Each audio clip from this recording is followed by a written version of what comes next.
for which it stands, one nation, under God, indivisible, with liberty and justice for all. Thank you very much. For the record, Doug Criddle is absent, and all the other board members are present.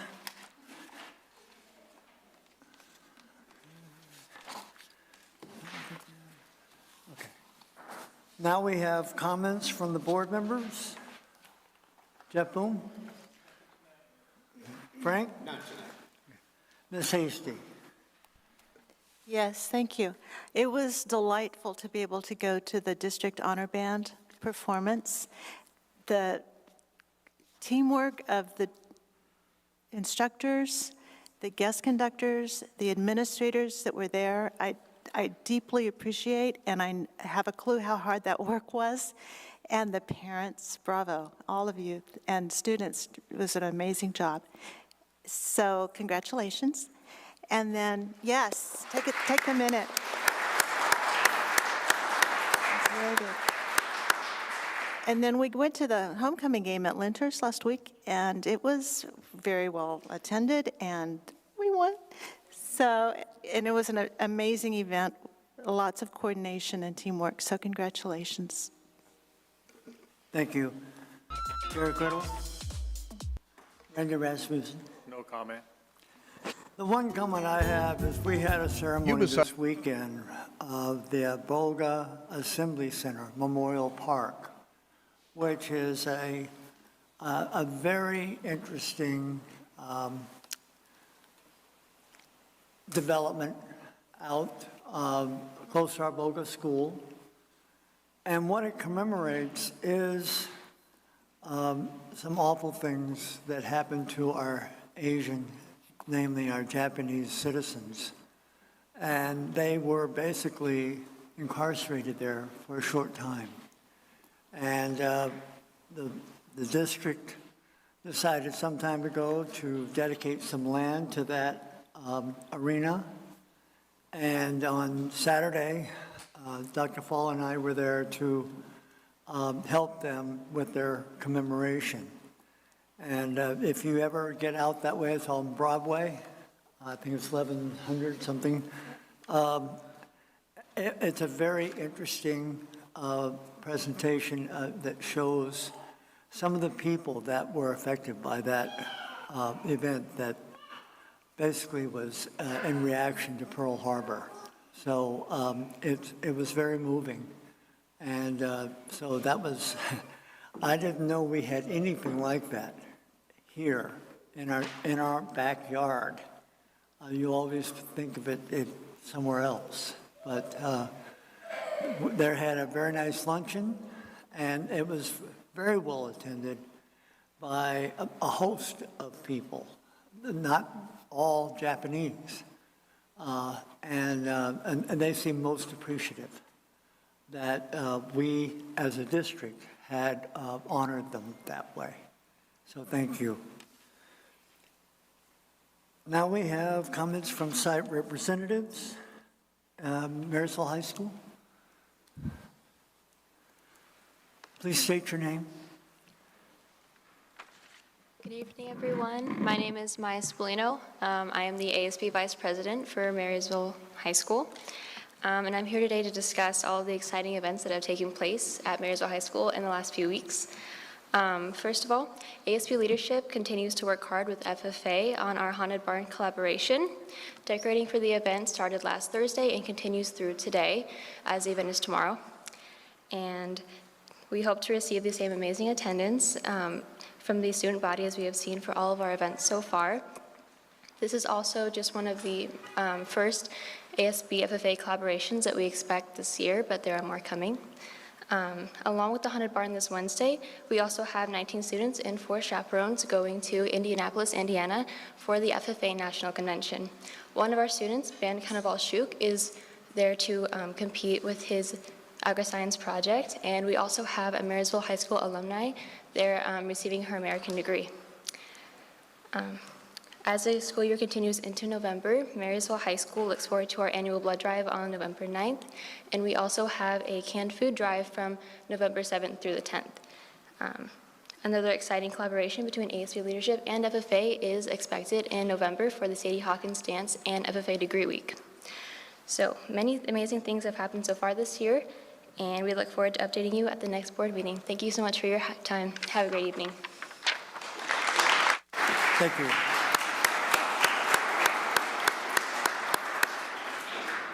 Lyndhurst High School.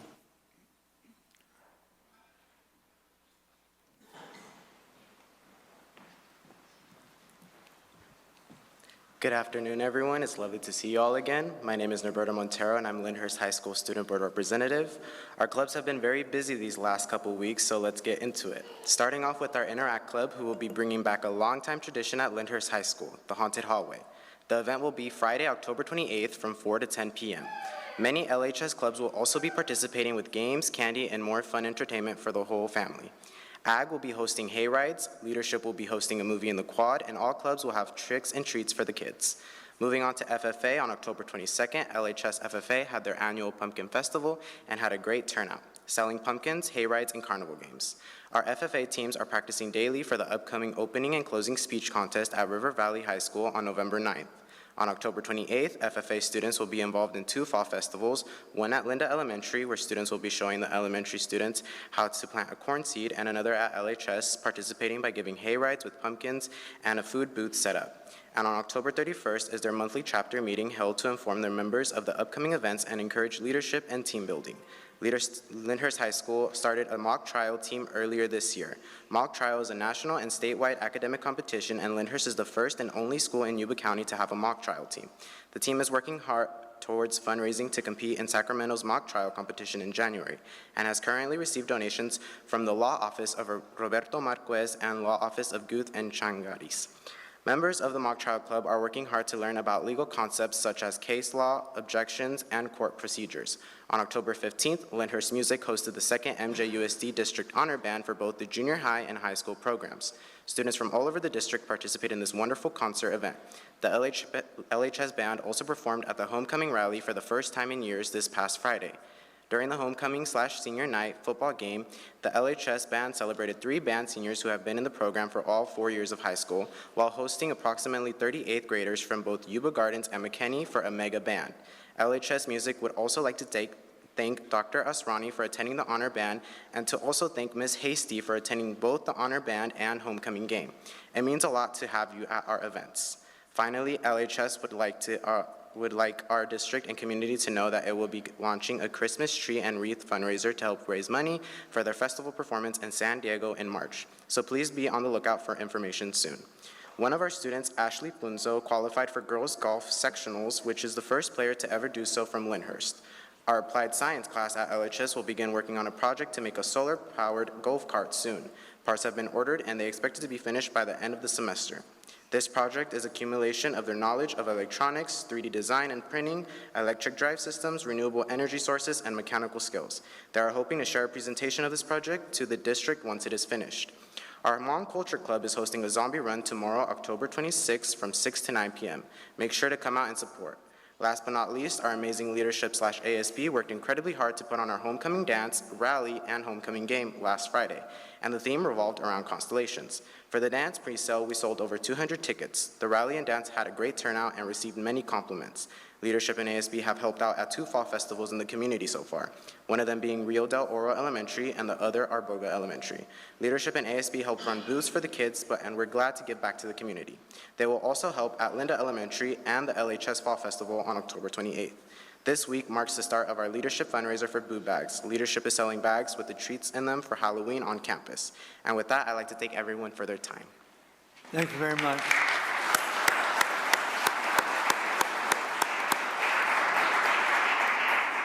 MCAA.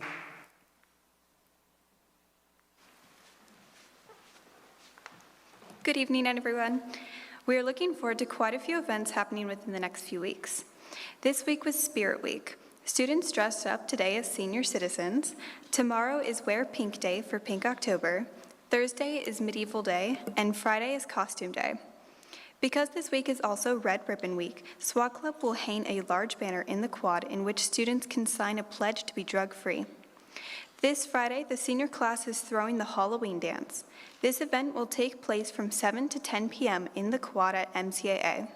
Students are encouraged to wear their Halloween costumes, and there will even be a costume contest during the dance. Next week will be the opening night of our fall production, Puffs. Puffs is a satirical retelling of Harry Potter. The play will be performed at 7 p.m. on November 3rd and 4th, and at 2 p.m. and 7 p.m. on November 5th at the MHS South Auditorium. It will be a great time, so I encourage you all to come out and join us. To advertise for the play, the advanced drama class will perform next week on Thursday and Friday. From November 14th to the 18th, there will be a club presentation week. This is an opportunity for clubs to sell or show off what they've been working on. Some of the clubs performing include dance, band, poetry, athletic, and debate. Last but not least, Excel Club is holding a luggage drive in honor of Domestic Abuse Awareness Month. Many of those fleeing from abusive households carry their belongings in trash bags.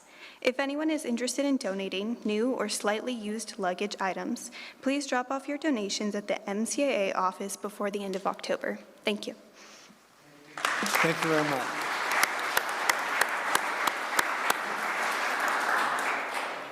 Do we have anyone from South Lyndhurst?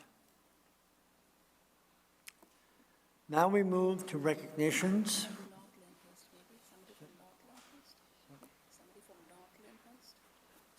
I did. I asked for South Lyndhurst. Maybe the North Lyndhurst? Sorry? That's what I thought. Okay, we're moving to recognitions. Who's going to introduce this? Okay. Good evening. We have had the joy and the honor of hosting our second annual Honor Band Festival. And at these events, we actually find conductors that have experience and knowledge to come to our community and actually host the events with these outside conductors that bring great wealth and skill and knowledge and just incredible experiences for our kids. I've never seen a district actually bring their own honor band. So this is something that we do that's unique to us, and it's actually a very, just a wonderful experience for our students. And it's something that not all kids get to experience. So I'm just grateful we are able to do that. So what we're going to do tonight is a little different. I'm just going to call up the schools because there's a lot of kids that were involved. So we're just going to start with, I'm going to ask the Charter Academy for the Arts to have their students come up and shake hands with everyone and introduce Anthony Harmon.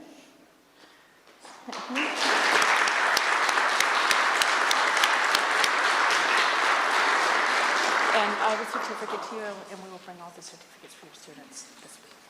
So the students, if you could go through and if you could take your students through and shake hands, and we'll get some pictures.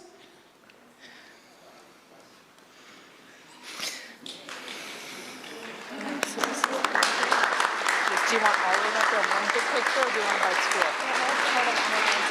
Yeah, but it's a lot. Okay, so why don't you guys find your way up behind? Find your way up behind them. The next school is schools, Marysville High School and Foothill Intermediate School with David Herrera. And so if all the students from Foothill and Marysville could come up, just you? Okay, we're going to have certificates for you. The next school is Yuba Gardens with Rebecca Stewart. So if all the Yuba Gardens students could come up. Just go through.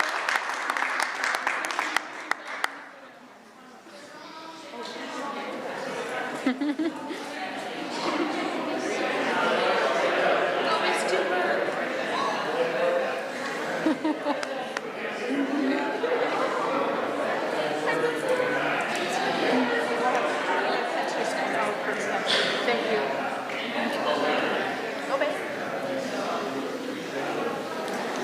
Look at all these kids and their band shirts. Those Stranger Things inspired.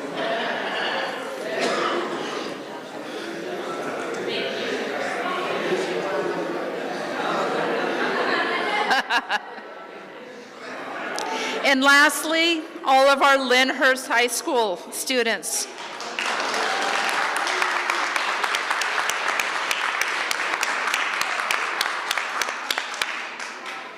Come on, Lyndhurst. Come. And now,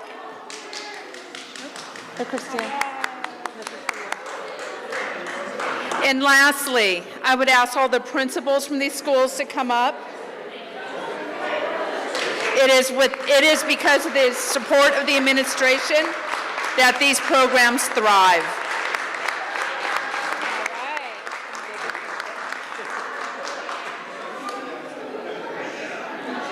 This is going to be a large, large picture. Snuggle in and get close, guys. Snuggle in and get close.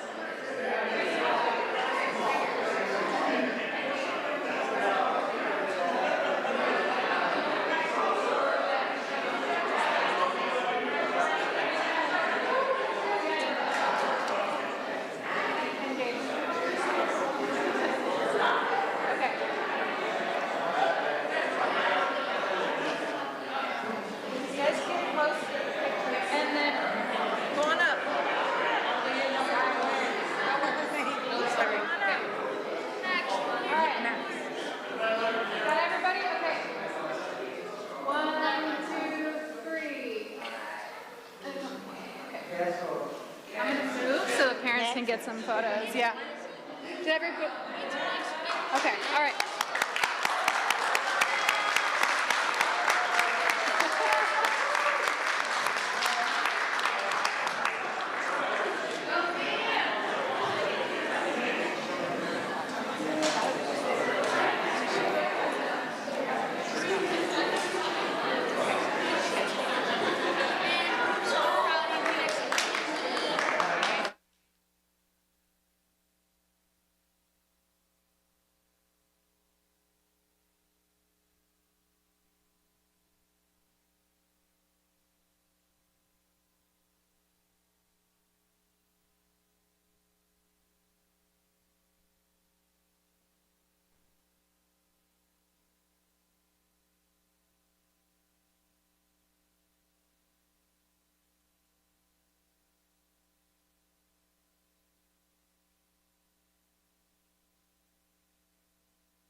Okay, sports fans, we're down to opportunity for employee organizations to address the board.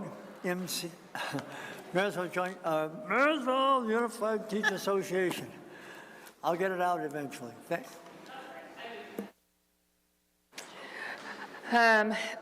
So, Mr. Davis, good evening to you and to the board and to all of our guests. I will tell you that it does start to kind of give somebody a bit of a complex when as soon as you get up to speak, everybody leaves the room. So, I'm Angela Stiegel. I'm the president for the Marysville Unified Teachers Association. And again, this evening, I would like to start my comments by reaping more well-deserved praise upon our school site reps.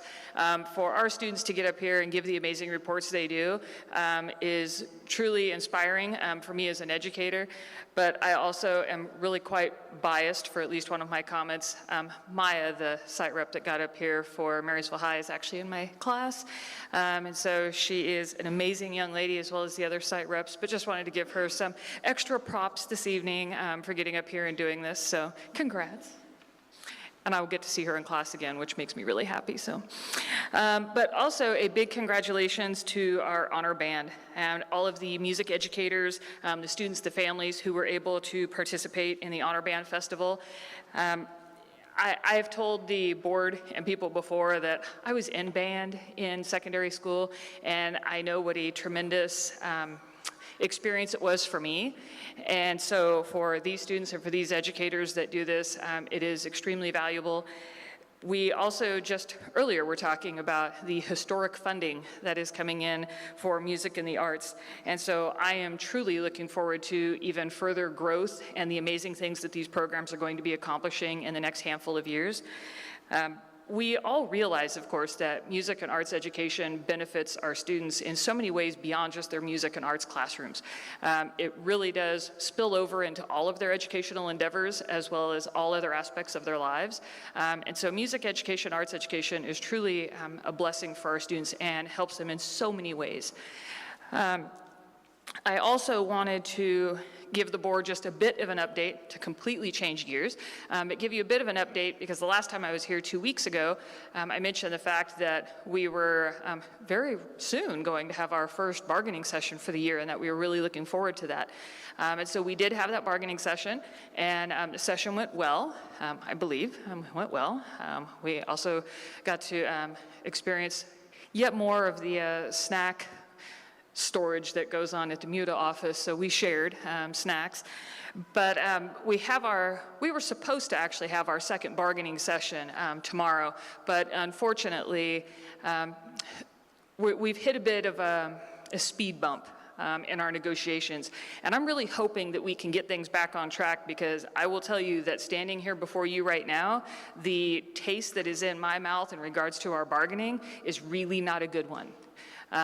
Things took a little bit of a turn for the worse yesterday, and I'm really hoping we can get things back on track and very soon, because telling me and my team one thing at the bargaining table and then doing something totally different is really not a good way to establish trust and to get us going on the bargaining trail the way we need to be.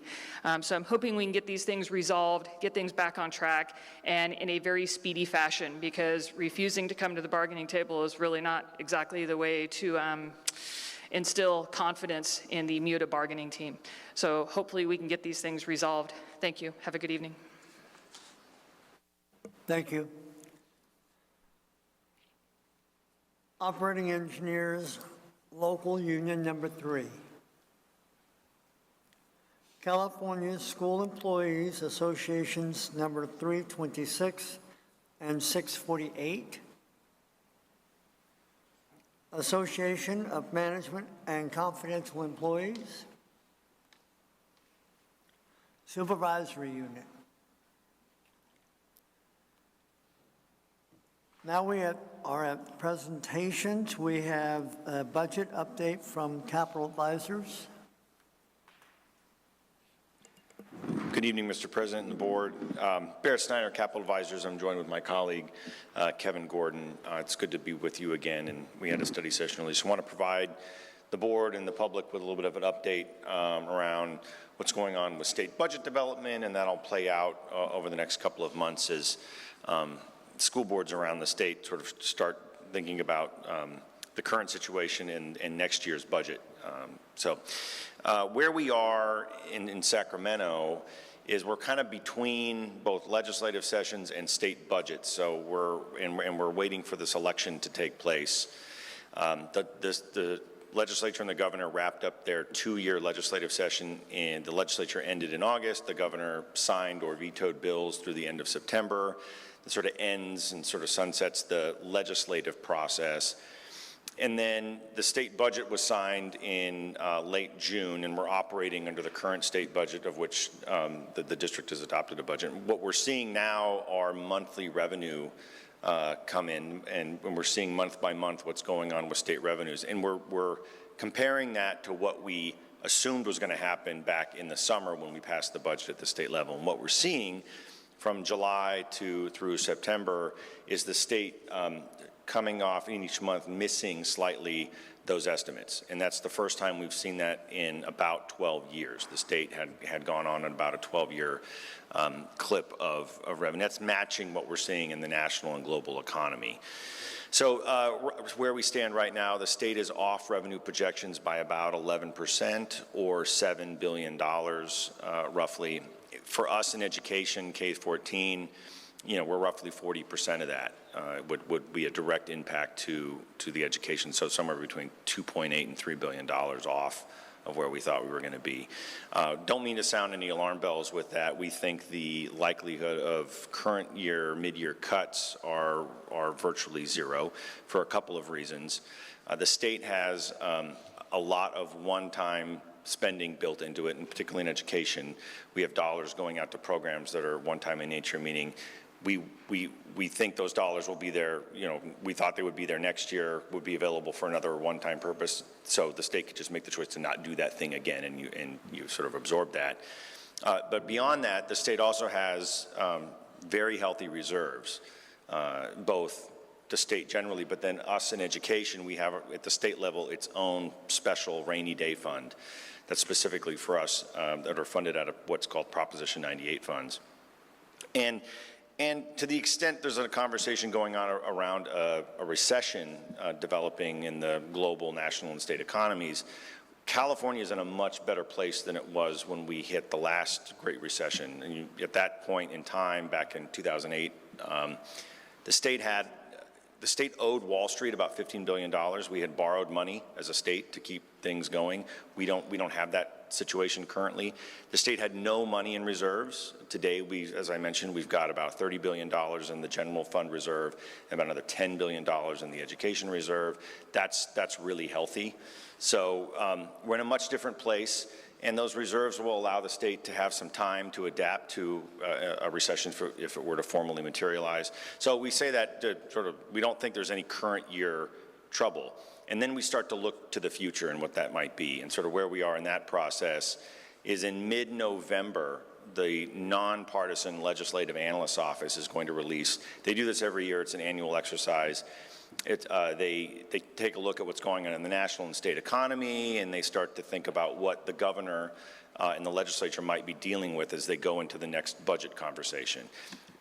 The LAO has a very good track record of historically presenting very good information that ends up playing itself out a little more closer to what actually is going to happen. So we pay close attention to what they're going to say. So we'll be back before you and presenting you with some information then, so you've got more information. So that'll happen in mid-November. And then, obviously we'll have an election. There are some initiatives on the ballot. There's some art and music dollars that are on the ballot that would, if passed by voters, would bring about $800 to $1 billion statewide, specifically for art and music. Art is broadly defined to be all kinds of, it's photography, it's just everything kind of fits in that box. So it's very flexible money in that space, should it pass. The polling on that is very good. It looks like it's going to pass. It has no organized opposition. It has a lot of supporters that are well-financed. So we think that likely will pass, but we'll have more information after that November election. And then in January, it looks like Governor Newsom's going to be reelected if you're looking at polling and other things. So it's likely he will be presenting a budget in January to the state. We kick off our annual budgeting process for the state that schools will rely upon for making their estimates. So that'll be out then, and then we'll sort of be off and running. We're also anticipating a huge turnover in the state legislature. There's a lot of members of the legislature, both the state Senate and the state Assembly, that have just chosen not to run again or are seeking other jobs. We just went through redistricting, so a lot of the districts that they represent will look different. We see turnover with that generally, but both Kevin and I have been doing this for over 20 years, 30 years, and we're anticipating a turnover that neither one of us have ever seen before. It'll be so that will affect budget conversations, policy discussions. And so what we're looking at going forward is probably different than any of us are used to, at least if you've been involved in school budgets for the last 12 years, that we're probably not talking about spending extra one-time money or having new money for program expansion or new things.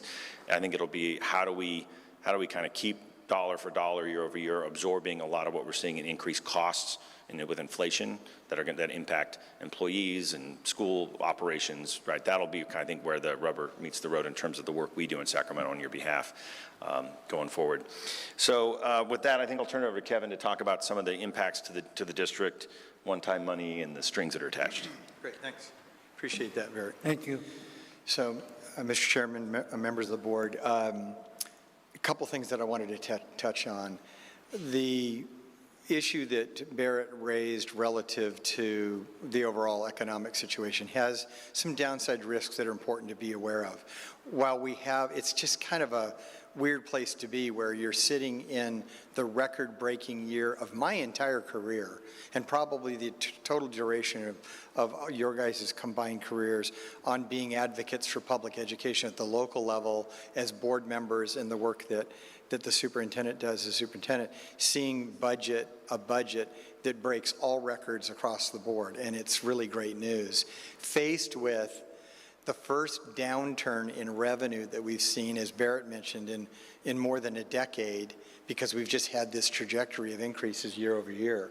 And so we have to obviously go forward with some caution. But again, the thing that's encouraging is that the governor has two parts to this budget. There still is a disproportionately larger amount of the money he allocated to schools that's one time.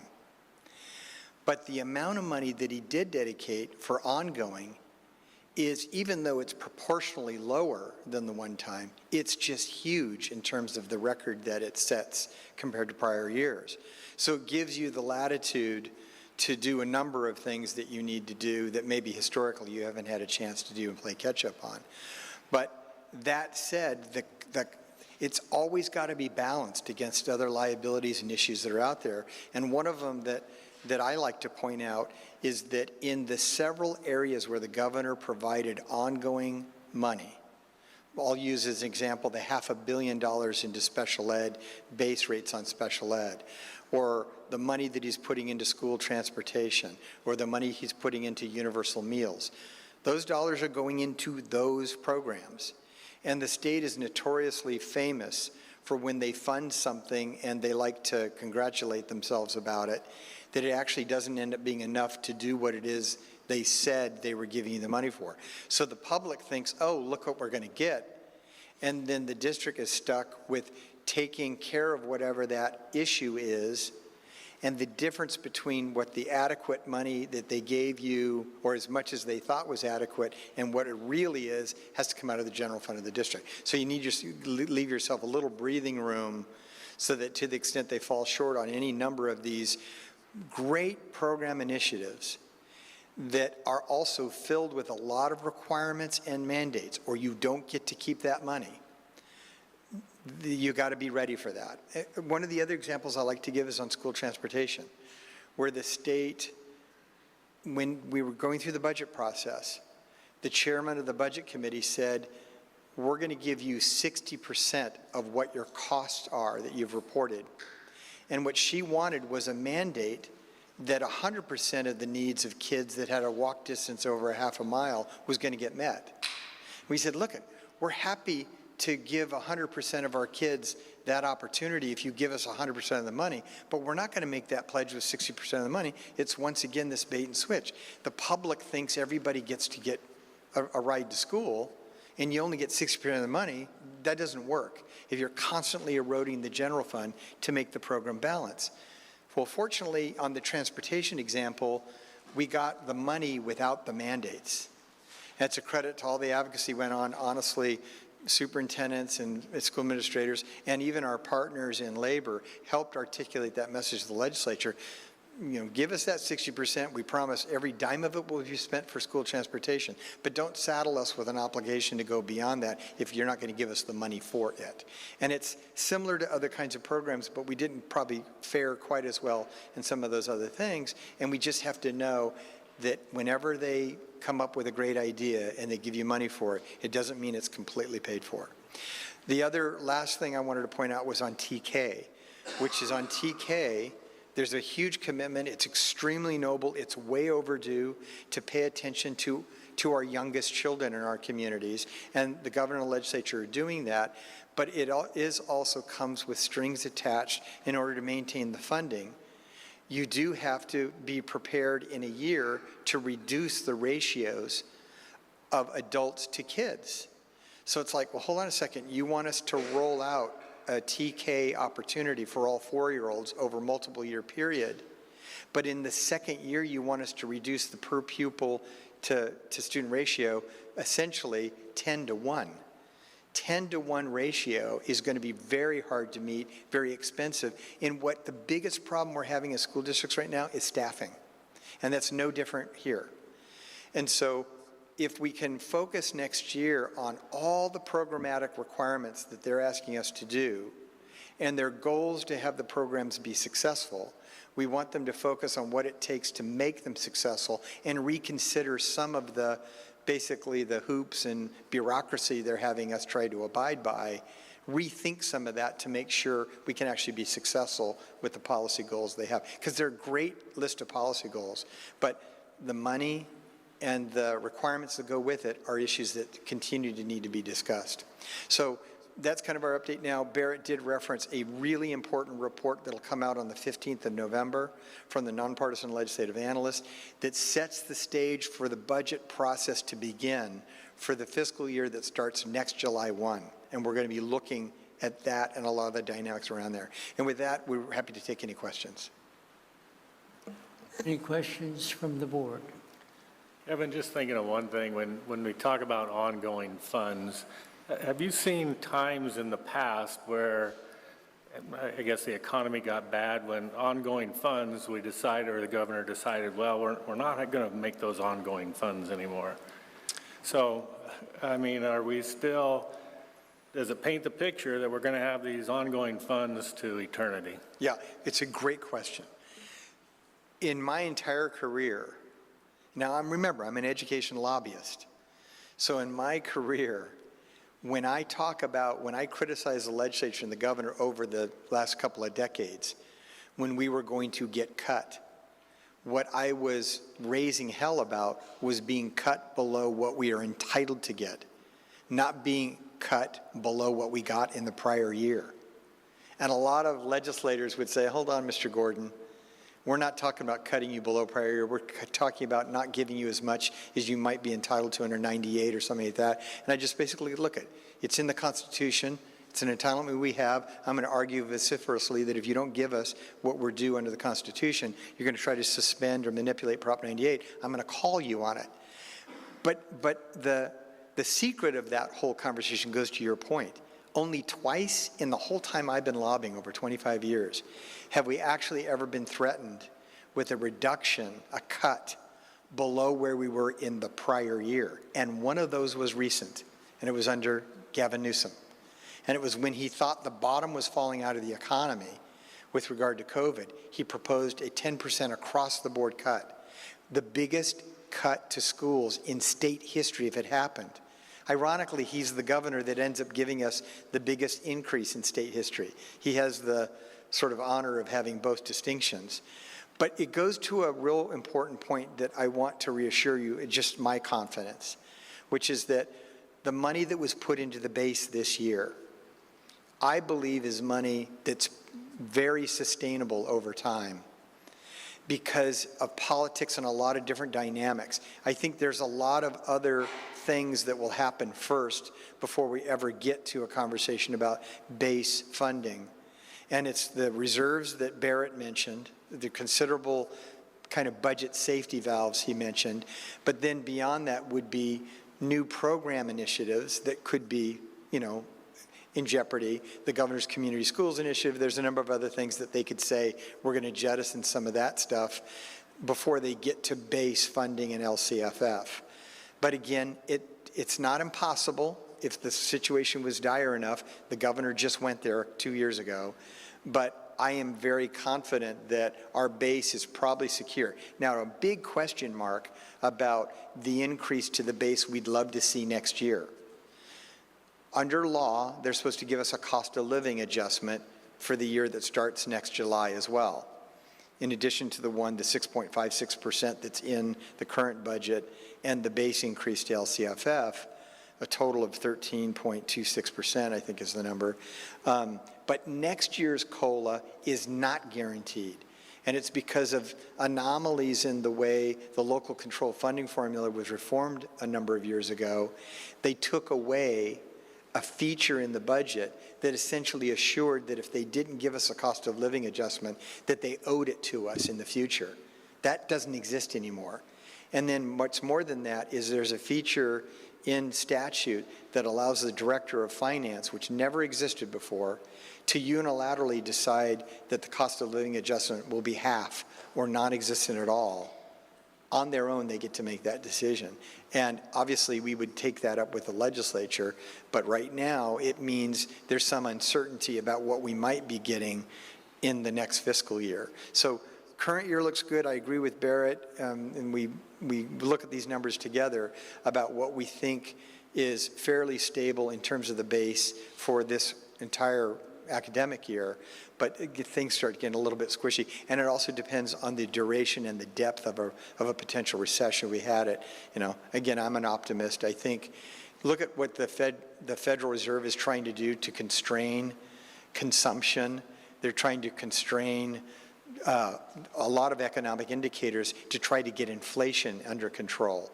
And they're having a hard time doing it because the economy wants to continue to chug along. We got these crazy low unemployment figures in California.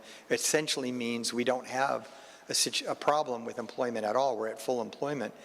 And despite the fact that the Fed keeps trying to increase interest rates, deliberately trying to tamp down our economy, I think that once we get some stabilization on inflation, the economy is probably going to bounce back in good shape again. So we'll see what happens. Any other questions? Well, the one question I have for you has to do with this business of what kinds of products we buy with our nutrition programs. Do you see any hope of getting that resolved? Because we did not get an increase in our nutrition services that matches what they put in there, that 25% business. Right. That's disastrous if you're trying to support feeding all kids. Right. Do you have any thoughts on that? Yeah. So when the governor and the legislature agreed on a sort of universal school meal program, they committed to making sure that the resources are going to be there for 2 meals a day for all kids. One of the little problems is the governor ended up signing legislation at the end of the process here this year that he knows and acknowledged actually creates unmet costs. And it was a Buy America program that prohibits us from getting certain fruits and vegetables and other food product from Mexico or outside of the domestic United States because maybe the peaches are in season somewhere else or the tomatoes are in season somewhere else and we can get them at a really good price. We're not allowed to do that now. So the price increases that we're anticipating, even if you use conservative estimates, are going to really tax our school nutrition programs. That's got to get changed. So when that was raised to the governor, he signed the bill and then acknowledged that one of the first order of business in January is for him to try to find the money to backfill us. Well, what we're concerned about is, given these revenue figures, will he find the money to do that, or will we be left holding the bag? So it is an issue that's got to be a top priority for us to advocate on, and we're going to be working on that. Thank you. Any other questions from the board? Well, thank you, gentlemen, very much. It's great to be here. Thank you again. Yeah.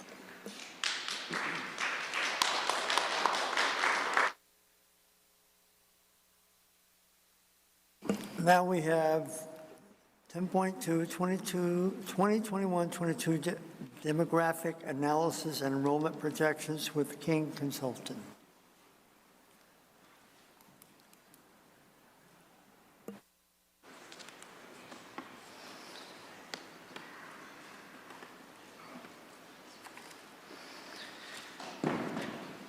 Right. Thank you very much, Board President, members of the board, superintendent. It's good to be here tonight. So my name is Rob Murray, and I am the Director of Demographics and Planning at King Consulting. So King has done some work on the funding and on the demographics and planning side with Marysville Joint Unified over the last few months, especially in the spring with a developer fee study, and then in this study that I'll be presenting to you tonight. And so a big part of the rationale of this study was, at the time we were putting this study together, we had just had the enormous enrollment shifts that you and most districts saw in the 2020-21 school year due to the COVID-19 pandemic. And then you had seen a bounce back in 2021, but there were clearly still some enrollments that were affected by the uncertainty entering that school year around masking, around in-person learning, that we did see translate to some students not showing up. So the big question was really get a good collection of data together and answer the question of what is enrollment going to do from here? And so what we wound up seeing, and it's a really cool and unique perspective to get to come present this in the following fall when the enrollments did come in for 2022. And we can both look at what we were seeing back in the spring and then what actually wound up happening this year. But there are three main things that will cause students to pick up additional students. The residential development you have, and it's not necessarily unique to you, but on the scale that you're having it, certainly among the kind of top tier of districts who are dealing with significant potential increases to enrollment due to new homes and new families moving in. You have the rollout of the universal transitional kindergarten. This was the first year that under mandate, you have to offer that program to increasingly younger 4-year-olds, and that's happening out through 2025-26. Now that is something that every district in the state is dealing with. What really makes your kind of unique perspective here is having those two elements with your baseline demographics. So absent the development happening, for other districts that have that development, what that's really doing is just kind of filling in the hole that otherwise would be there because you have fewer births, there's fewer kids around. If you look at state level enrollment numbers, you see that there are just way fewer kids, both enrolled in school and just living in the state period, than there have been. Here in Marysville Joint Unified, you're not seeing that trend as your baseline as much. So when you do get that development in, what that means is that's going to launch you onto a growth trajectory, or even if you were to the extent you were already growing, it's going to accelerate that. So quick look then at what we were seeing with the enrollments. And I've got that new red bar on there. This, just since we have this opportunity talking about this in October, you came in this year at 10,157, which as you can see looking back at the previous decade, sets a high mark for you. I also wanted to break that out between your grades that you have at your elementary schools, your intermediate schools, and your high schools down at the bottom, because what you had seen previous, even pre-pandemic, was that even in the years where you were growing, it wasn't necessarily that your elementary enrollment was always higher and higher, which is usually the indicator that you've got a big bubble or a big wave of students moving through. What you see more is just that natural, some years the new kindergarten cohort is a little bigger or a little smaller, so when a particularly big or small 6th grade moves out of elementary, your elementary enrollment might go up and down some, and that's exactly what you were seeing. This year you look, and what you see is that you saw a big chunk of that gain was being driven up from that elementary level. And that's the engine when you're looking at school district projections that's really driving everything. When you keep having big cohorts of kindergartners coming in, that rolls up into the intermediate, into the high schools. You can see it coming for those higher grade levels. And if you have a good handle on the fact that you are growing at elementary and will continue to grow, then that's really what's going to drive us. So that's kind of what we're seeing right now, which is again in line with what we were seeing in the spring and our projection that that kind of growth was what you would experience. And so apologies, we have, the font has gone a little funky on this version, but that's fine, we can still read it. So first things first then, we know development is really driving a lot of your growth. And so we can know what development is being proposed, we can know what's getting built. A lot of these projects have been approved. I'll show you everything that we're looking at. But that doesn't really help us much unless we really have an idea of what that means in terms of students who are going to live in those houses. It's not as simple as just every single house has a family that moves in with a school-aged child. We look at it by different types of housing. And we look at things that have been built recently that are going to be similar to what's coming up. So if we know that there is a 50-home subdivision going in, we look at, on average, for a single-family home, and this is, again, looking at your actual students and homes that are in your actual district. This is not some kind of state average. What we see for that single-family detached housing is just a little bit over a 0.33. So essentially about a third. So for every 3 houses built, we would expect that one of them would have a student that enrolls in your schools. The multifamily is a bit lower than that. And then the affordable housing, anytime you have something, especially if it is an entirely affordable or below market rate development, that's actually what you're going to see the most school-age children coming out of. Now, for a lot of districts where you're just talking about a few dozen units, maybe a couple of hundred, this is interesting. But in your case, we can actually take some of these numbers and say, if you're looking at 1,000 homes getting built, and a lot of what you're seeing built are these single-family homes. For every 1,000 homes, 337 students. And again, for any affordability component is only going to increase that. And so looking at a lot of what we're looking at here is in Yuba County. This is just an alphabetical list of all of the projects. I sat down with the planning staff. We went through everything that they have in their pipeline, everything that's been approved. Some of these got approvals a while ago that are kind of coming back under new developers, new owners, moving forward again under new market conditions, but working with the county planning staff to really get a sense of the things that are under construction now. How long do we think it's reasonable that the total number of approved units might take to build out of something that's been approved but hasn't started yet? What year really might we see those houses get on the ground? And then what are just some things in the pipeline that are just looking a little bit further out?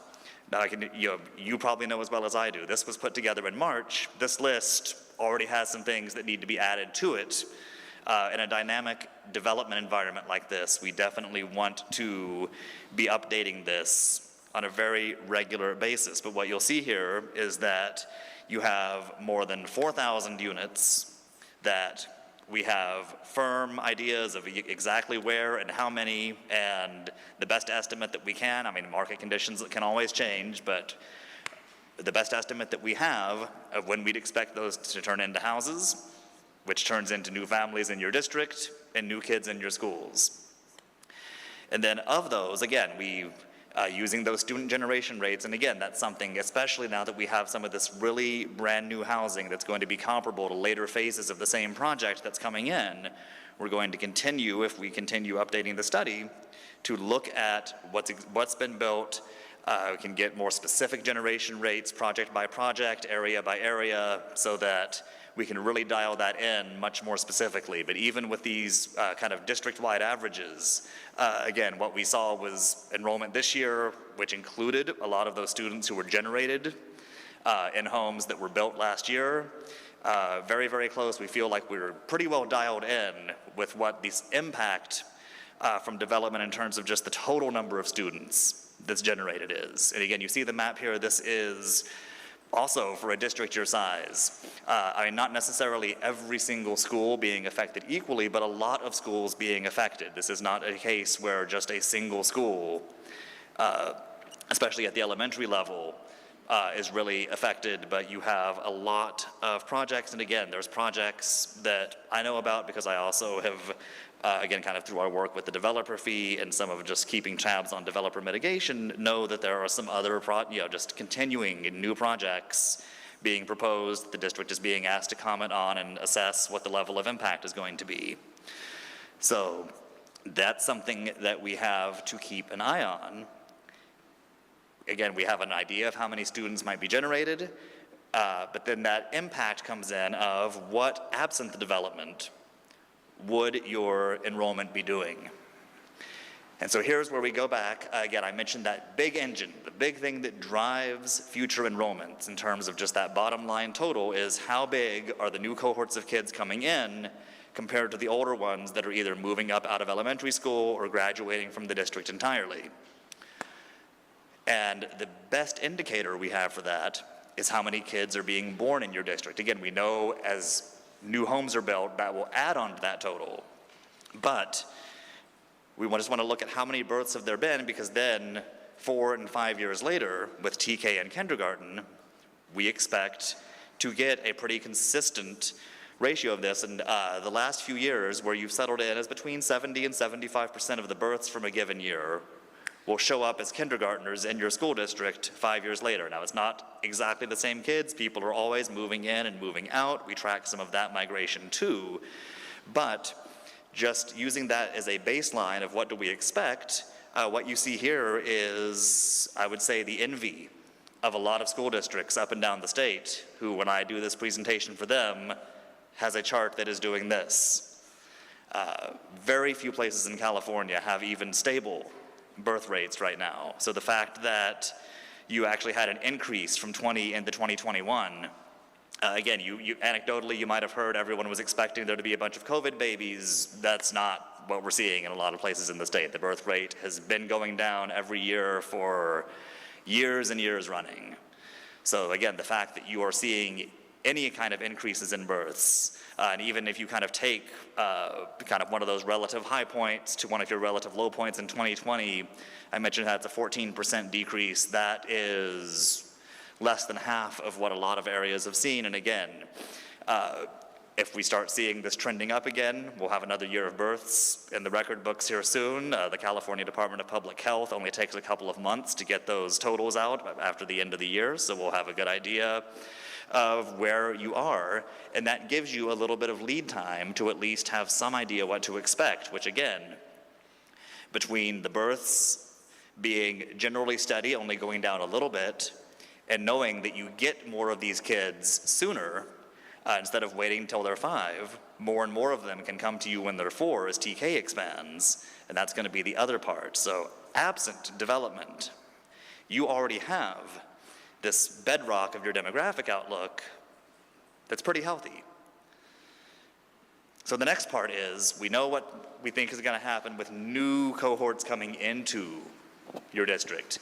What happens with all the kids that are there? Excuse me, Mr. Murray. Yes, of course. Did you say bedrock?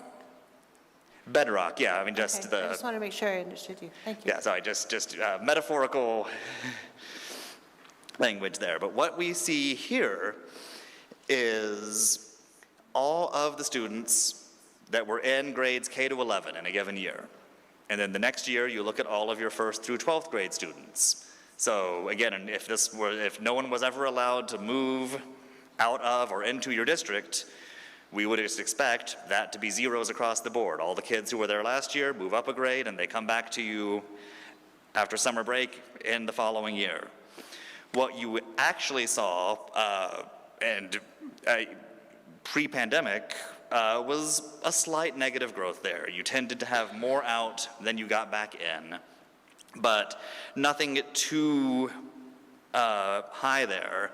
A slight increase from 2019 into 2020, but not nearly. Again, a lot of districts, you saw a spike in that year, and nothing that really happened with you, but in that most recent year we were looking at, we actually saw a slight increase. You actually completely absent anything with the size of the kindergartners coming in or the seniors leaving, but just of the kids that you would expect to come back, you actually had more of them than you did the year before for the first time in a decade.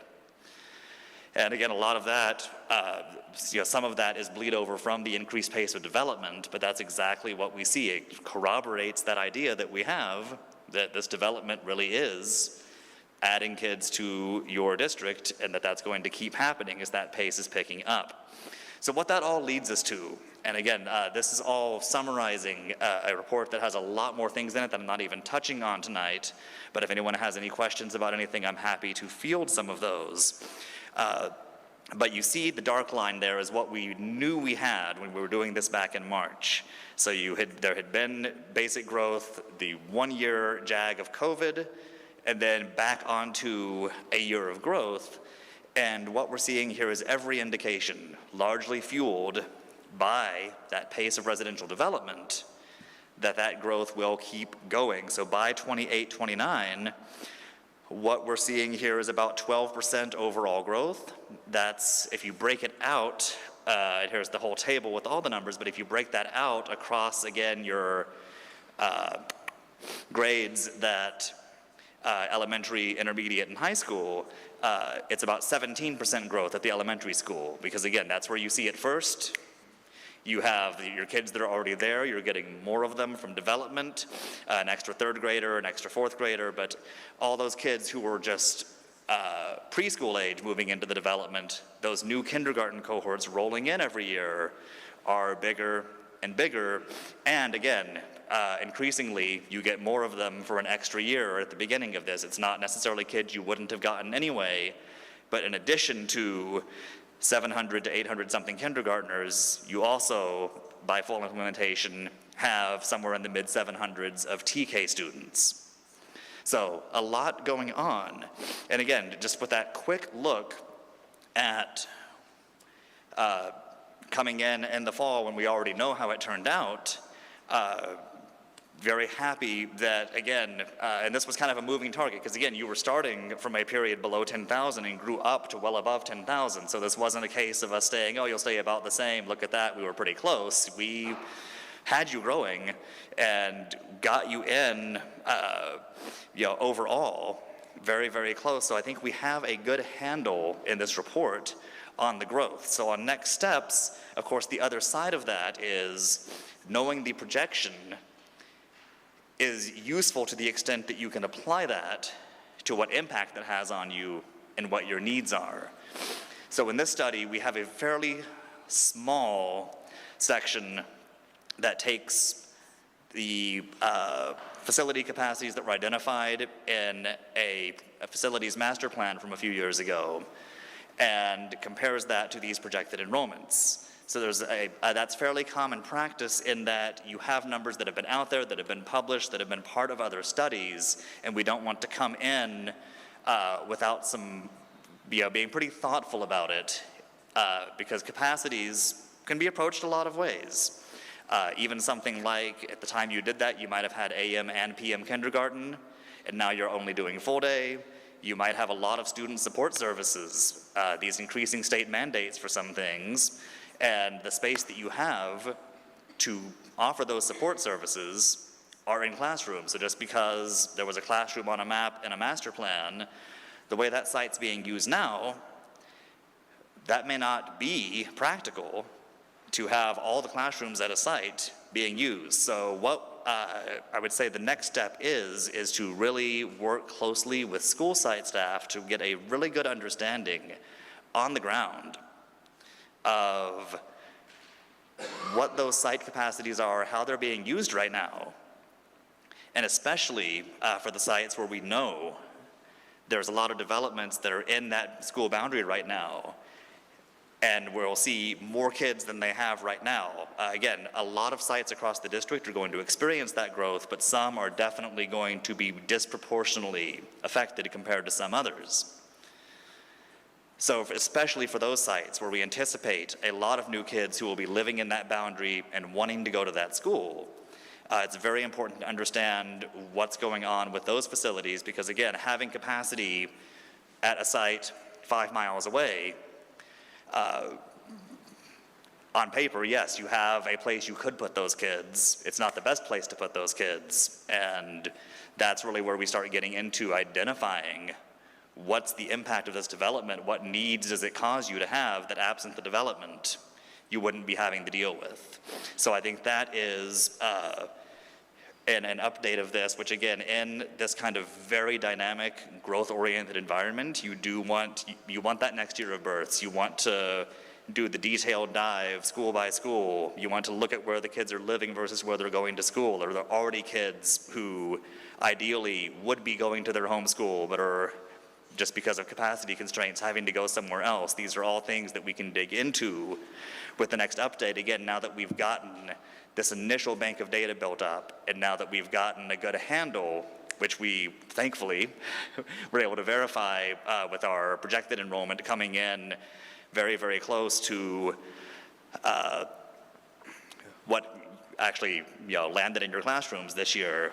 So we can then move to the next phase of pivoting towards that, boring in on the development impact, and getting much, much more into the specifics of site-by-site functional capacity instead of kind of a high-level master planned capacity. So that is the report I would have tonight, and I welcome any questions that the board has. Thank you. Yes, please. Could we go back to the slide that had the numbers of the projected? This one here? Before that one. The specific developments. Oh, yes. So where they are, and I'm just looking at approximately, I mean, obviously I'm not using a calculator, that looks like approximately a third of the units will actually have students, or approximately a third of the number of units will be actually students. Does that make sense? Yes, and that's what we had seen with those student generation rates. When we look at homes that have been built relatively recently, we see that's about what we observe when we take your student address list, look at the address of, say, a couple hundred new homes and see how many students are actually living in those homes. It works out to just a little bit more than a third. But that's also the kind of thing that we would like, especially now that you have some really brand new development online, to see if there are some locations, some types of development that are lower or higher than this kind of district-wide sample rate, so that we can then, especially some of these projects that are multi-phase where you have hundreds of units, if we get a good handle on the students that were generated in phase one, then we can really lock it in on the future phases and do it more development by development, such that, again, across the board, I would still be very confident in this, 0.337 that we identified. But as with any average, there's going to be things that are going both above and below it, and if we can identify the ones that are above it, it makes us that much more accurate with that site-by-site projection. Well, the question I have, and maybe just the way the boundaries are, for Edgewater, you're not showing any increases based on the development that has been amazing out there. And I guess without knowing specifically which street you're cutting off for Johnson Park, that's really kind of a question, is if you have accounted for the increases that are going around Edgewater, because that's a gigantic complex out there. And it's not all built out yet, but it is, there are a lot of homes out there. And so there'd be, I think when you put up this one diagram or this one picture of the maps, it would be very helpful to know what streets you're using for those boundaries. But the other thing that, at least when I read your report, the figures you were using for those campuses, and I believe you've addressed it, not all those classrooms are used for students. Precisely, yes. They may be a portable, they may be a, but what we have, the folks that have been out on these schools, they're full. They're at capacity. And I couldn't understand how in the world you only listed that Lyndhurst High School was over capacity. And that just did not make sense from what I was seeing on the ground. Edgewater is packed. Cedar Lane is packed. Johnson Park is packed. Right. And so, I'm certainly hoping with your next iteration, you will be refine those estimates, because you're looking at just your rough computer model shows us 1,000 students in a few years, given what if I'm understanding. And so that, you know, I'm certainly hoping that your team can visit every one of these campuses. And I know, you know, it's time and it's money, but, you know, getting a on-site evaluation about what's going on in that school. I know in Johnson Park, they're having to use their music or their multi-purpose room sometimes because they have overflow to accommodate the students they have there. So the hope we have is we get an accurate, Yes. hopefully count, not Yes. just an estimate, Yes. but a count for each one of these campuses. And the other piece to this is you have the build-out of some of these, and what we don't know is what more can we expect. So hopefully Yuba County can provide us with what's the current build-out and what's that population out as it stands, and then what will the build-out add? Right. Because we need to know how many students are already in the pipeline, and then how many more students are coming. Because that can be a big difference in your projections Exactly. and our accommodation for those students. No, those are a series of very good points, and I will say you're somewhat speaking my love language here, really getting into that idea of the very detailed data. I would certainly really appreciate the opportunity. Like you said, the next step really is working site by site, hand in hand with the site principals, working with your district's facility staff to make sure that we, again, take what was a very high-level master plan capacity from a few years ago, and now is absolutely the crucial time to make sure that we're reflecting what, like you said, you're seeing one thing on the ground, and so clearly this high-level master 10,000-foot view of things needs to get down on the ground level, see just room by room what we're doing, and that's exactly what I would love the opportunity to do next if we can update the study one more time. Thank you. Any other questions? Actually, I do have, and this is probably more for staff, because we just completed a new master facilities plan. And I'm curious from staff, does it have a current facilities analysis within that master facilities plan?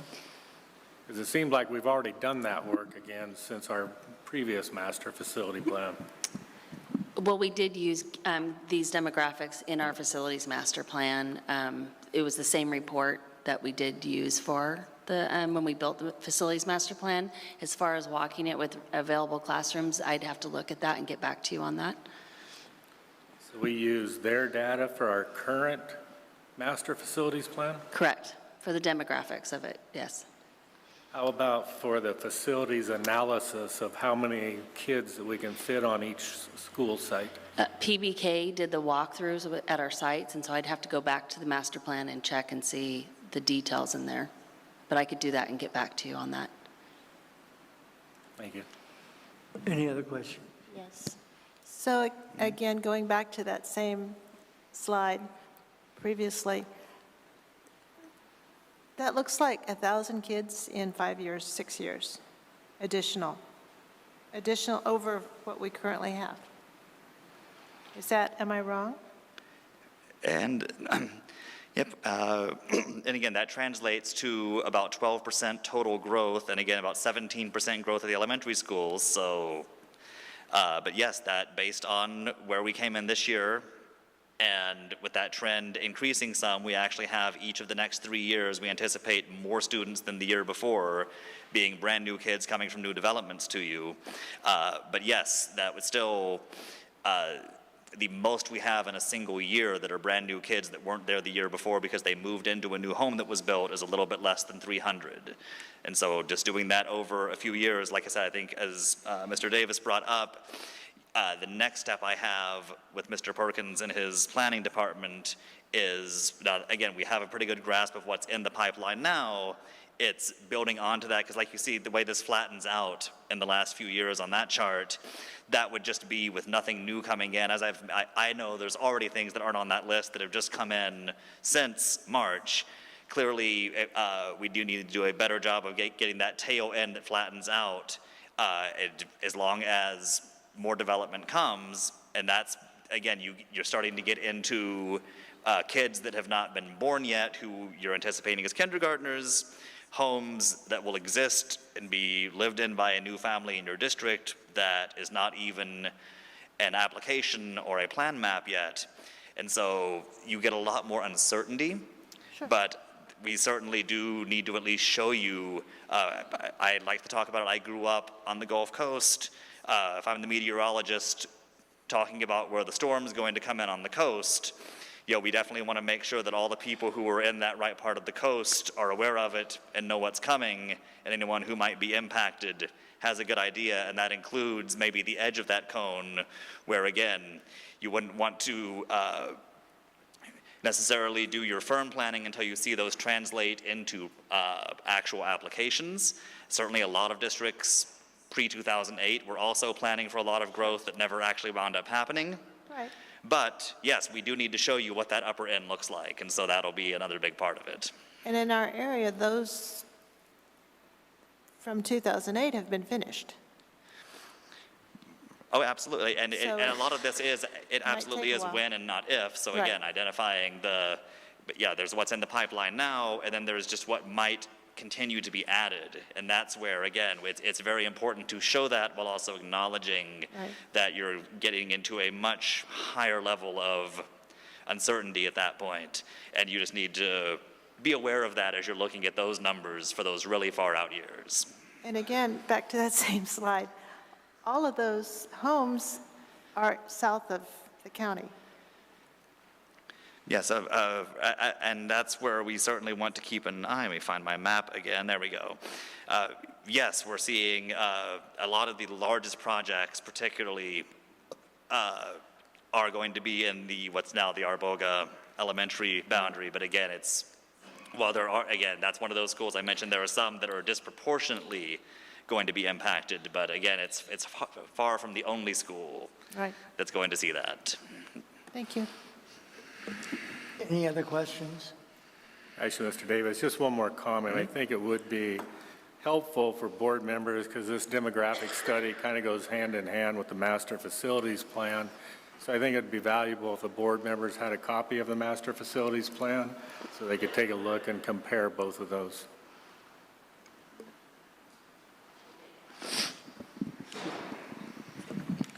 Thank you very much. Okay, thank you very much. Have a good evening. I think you just caught me while my voice is still here, so good timing. Thank you. Good night. Now we are at Marysville High School site plan. David?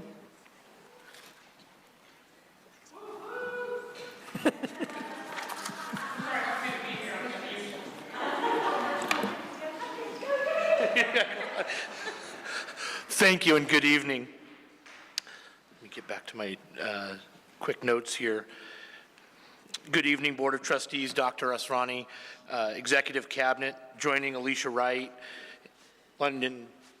Dwayne is the remarkable for hanging in there with us tonight, Maya Spolino, sorry.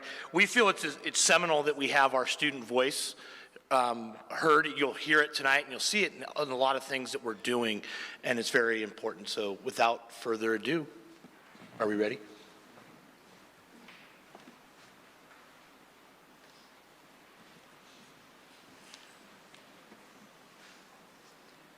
Good evening, Board of Trustees, Dr. Asrani, Executive Cabinet, and members of the audience.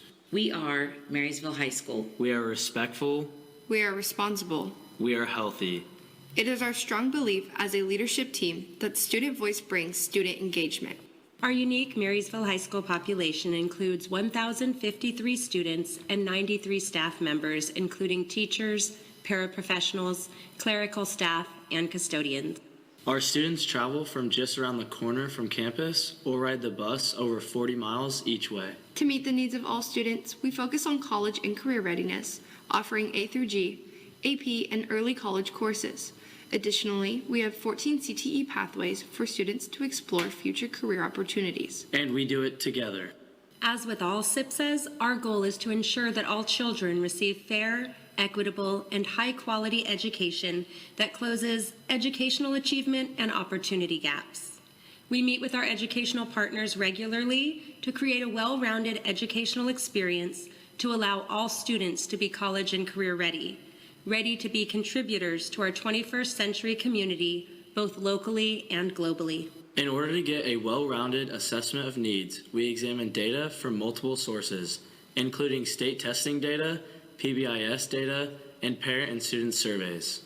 Data is regularly reviewed at MHS to allow for targeted goal setting. After COVID and distance learning, we saw a decline in ELA scores, with 38% of students meeting or exceeding standards. Meanwhile, math scores remained consistent, with 14% of students meeting or exceeding standards. Our college and career measures show 33.8% of students meeting their A through G requirements, 19.9% completing at least one CTE pathway, and 8.5% completing both A through G and at least one CTE pathway. Parent and student surveys have been reviewed, and we will continue to collect data to guide our decisions at Marysville High School. The district LCAP goals listed here were considered in creating our SIPSA goals, which we will discuss on the following slides. SIPSA Goal 1 is the same as the district's LCAP Goal 1, with emphasis from the findings in the WASC report last fall to add a site goal to increase academic rigor and instruction across the school's curriculum. Strategies include funding our secondary support specialist, providing organized tutoring after school to assist with reclassification and academic success, and assisting our EL learners in the classroom. In terms of technology, we're utilizing applications such as Edgenuity and Gizmos. We're always looking into innovative technology resources to support our students. Parental involvement is important to student success. We will be offering workshops to parents in order to support them in helping their child succeed academically and socially. For Goal 2, we are enhancing positive school culture, safety, and student engagement at Marysville High School. In our first 100 days, our school community has noticed many positive changes in our school culture because students are more engaged in classes and extracurricular activities that start with our link crew welcoming and involving our new students, ASB leadership, student body meetings, dances, rallies, homecoming activities, and spirit days. Student voice brings student engagement. Our WASC goal is to develop and utilize intervention and enrichment programs and processes that support the whole student and are timely and based on data. Strategies include funding our PASS officer, admin funding to work with at-risk students, and PBIS/link crew activities. As a leadership team, we are still recovering from the first rally where we had a little slimy fun. Marysville High School and LCAP Goal 3 prepare every student with the skills needed for college and career. For our WASC goal, administration and staff will collaboratively create a systemic plan to facilitate all students to develop and regularly review a plan for post-secondary choices to ensure students are supported as they transition from high school to college, career, and life. Both LCAP Goal 4 and our SIPSA goal are geared toward building a system of specific supports for EL, foster, and low SES students. We will address this need through professional development, substitutes, and collaboration around best practices in education in the area of literacy, strategic math, strategic ELA, and Common Core content areas with intent and purpose. Home and school partnerships are embedded in everything we do. Again, we are doing this with intent and together. Because there is such a high need to focus on college and career readiness, we created a fifth goal to increase the number of Marysville High School students identified as college career ready, as measured by the dashboard. We offer credit repair and after-school tutoring and use applications and technologies to connect our families to college and career resources. Our 2022-2023 budget includes the funding sources and amounts shown. Title I and targeted funds are used to meet our SIPSA goals, including college and career readiness and designated student supports. Lottery funding has fewer restrictions, and we will be able to replace the aging gym floor in the spring of 2023 using $380,000 of the funds listed. We have received funding dedicated to providing teachers with science materials, and the LCAP supports our site funding with needs related to LCAP goals, music, and athletics. We are utilizing our funds to best serve the needs of all students. We are Marysville High School, and we are doing this together. Building leaders and learners from within to go out and innovate, serve, and bring positive change to our community and beyond.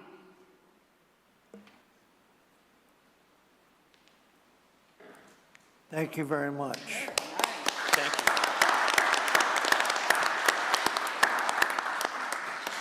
Are We're there very any proud of that. questions from the board?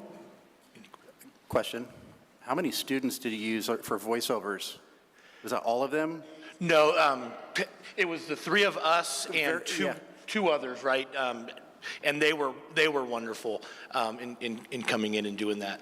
I wish we could have, like every student, in there with a voice, but we have a pretty strategic mind that puts together these voiceovers. Yeah, I just like the idea of including students in this. I mean, and I'm thinking to myself as they're reading this, they're probably like, what am I talking about? I have no idea. And this would be a great opportunity for them to learn about all the processes that are going on, kind of puts the why into what they're doing. Quick note, the young lady who read earlier, you did a really fabulous job, by the way. I just want to say that one of the things I noticed, and it's not a judging competition, but when I was watching you do it, you didn't look down at your notes at all. You made constant eye contact, and I was like, wow, I'm impressed. You must have a good teacher teaching you, right? For debate, speech, something? Academic, yeah, okay. I guess the one question I have for you is with the security issues that we're hearing so much about, how do you feel your campus is performing as it currently stands? That's a great question. I think we feel comfortable. I know we feel comfortable, and we're highlighting those things that are happening. Other places, we've had a couple of misfires, and then we've had some non-fires, and that's being corrected. As I walked over, I was talking to the gentleman from HCI, and he said, we're 90% there, and that's incredible. And it's starting to work. We've become very good friends with the fire department, almost on a first name basis, and he keeps calling them gremlins in the system. And I think we're there. But then in the lockdown procedures we've had to do, it's been working. And the addition of the elite security officer, even yesterday in a teacher workday, there were students on campus on the Virginia school site, but they were still there. And it just reminded us that we're safe. Thank you very much. Any other questions? Great job. Thank you very much.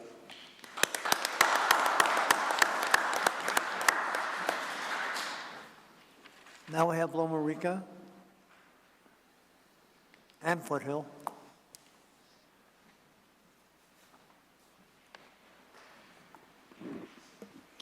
Good evening, Dr. Ezrani, Board Trustees. I'm going to say that again in just a moment, as soon as we hit play, be on repeat. Thank you for allowing me to present tonight. Our site plan consists of 5 goals that are aligned with the district LCAP goals. The majority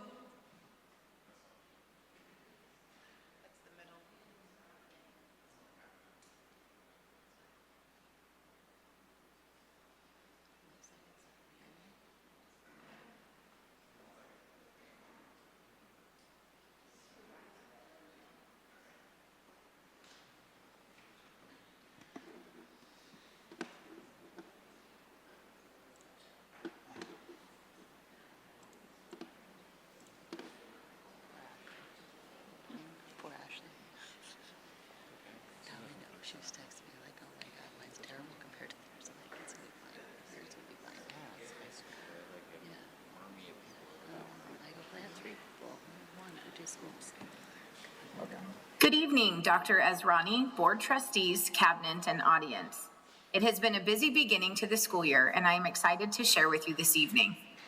There are so many positive things happening at both LOMA, RICA, and Foothill schools. Staff members at both sites are dedicated to making a difference for our students and making our schools examples for best practices, high expectations, and big gains for all. It takes a unified team to make it happen, and our teams are all in. Our single plan for student achievement ensures we have a guide for progress and success. We measure achievement with data and monitor student outcomes. This way we know we are putting funds where they are most needed and most impactful. This presentation will provide some examples of our shared vision and focus in greater detail. You have more slides in your handouts than what I will cover here, but I will be happy to elaborate or answer any questions you may have. Using a variety of methods, our stakeholders identified areas to dedicate our resources. My favorite thing about the school is the monkey bars, like the one that is straight and the ones that go up, back, and I'm really good at them. Reviewing data to make decisions about teaching and learning is an ongoing process and important in deciding where to put our funding. We drill down to target the right students with the right interventions. We are working hard to target and support our at-risk students and help them maintain positive connections to school. Our site plan consists of 5 goals that are aligned with the district LCAP goals. The majority of our budget has been dedicated to site goals 1, 2, and 5. Our Title I and targeted budget is funding para-educators in the combo classes at LOMA RICA. Goal 2 strategies center around interventions, inclusion, and student supports. PBIS and positive school culture is key to our happy, healthy learners. Bringing our families back to campus and connecting with stakeholders is a top priority. I have included copies of our school newsletters in your handout so you can read about the ways we are making connections.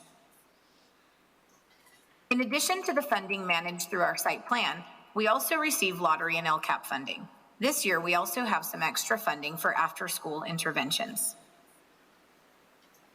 PBIS expectations, routines, and systems are making it easier to focus on teaching and learning. Things that were difficult last year are much smoother this year because of the teamwork and dedication of staff, students, and our school community. This is a page of our new PBIS matrix that acts as a blueprint for student expectations. Our school spirit is evident in Miss Swale's 1st and 2nd grade classroom. We exchange a spirit flag each week for the winners to hang outside their door. And if you visit our school on a Friday morning, you will see a celebration of student achievements. The positive culture, awards, recognitions, and school spirit are a great representation of life at Loma Rica Elementary School. Foothill Intermediate School prides itself in maintaining a safe and supportive environment where young people grow and thrive. Students are recognized and celebrated for their accomplishments, and we want all students to be connected and a part of something that gives them confidence and success. Middle school students with a better foundation in reading were able to better maintain ELA test scores, but math scores show a bigger deficit. We are pulling out all the stops to get students back on track.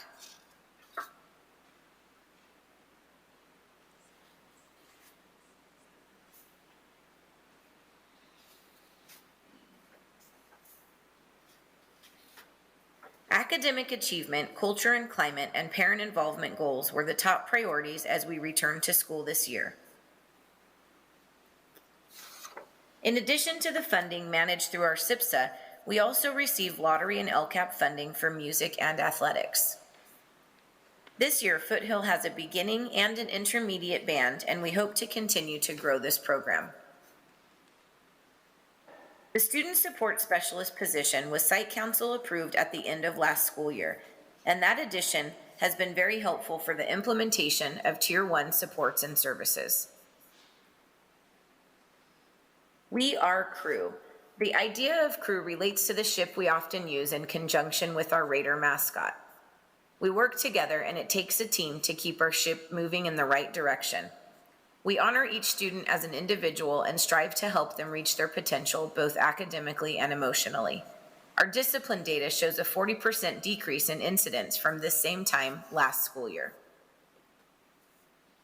Parent involvement can tend to decrease as students get older. We strive to maintain a strong connection with our families, bringing them to campus whenever possible. Our PBIS systems work hand in hand with other programs to support students and help them love where they learn. We have two main goals for STEAM implementation this year.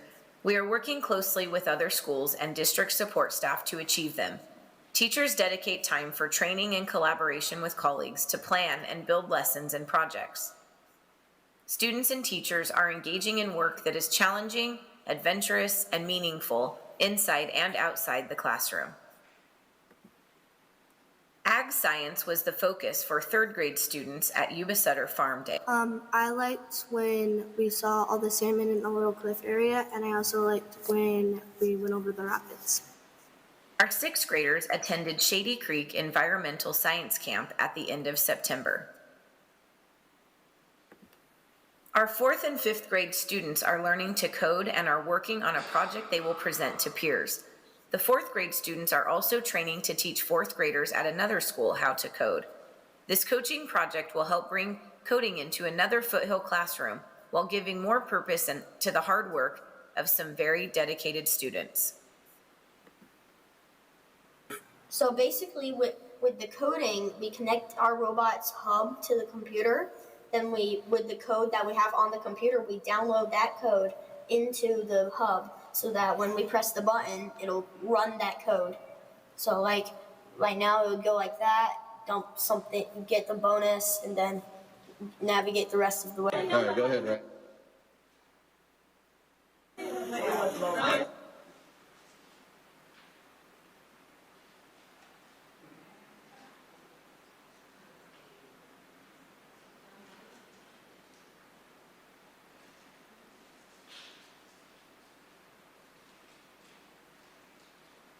Good job. Thank you for allowing me to share with you and for your ongoing support. In addition to the allocations we receive annually, the district is very supportive of our small schools, making sure our needs are met. And the biggest thank you goes to our teachers and staff who work so incredibly hard and make the real magic happen every day in our schools. Thank you. Thank you very much.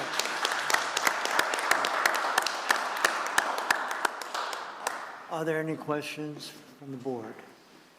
That's an excellent presentation, and we really appreciate all the efforts that you guys are putting in up there. I know it's a challenge, but it looks like you guys have pulled it together with your team.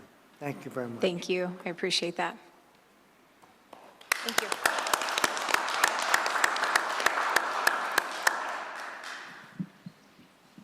Our next presentation is Education Services. That's a hard act to follow, right? Especially the monkey bar little and that coder who got that little card to go around. Good evening, President Davis, Dr. Israni, board members, my cabinet colleagues. It's truly an honor, and I'm delighted today to feature some of the work, the priorities that are happening in educational services. I feel like I'm working with the absolute best team. I would liken it to an all-star team, but not just a regular all-star team. I'm talking about the starters, because you got the starters and you have the reserves. My team are the starters. Think of them as the best of the best. So this is featuring some of our work, and I'll be happy to take some questions if there are any after.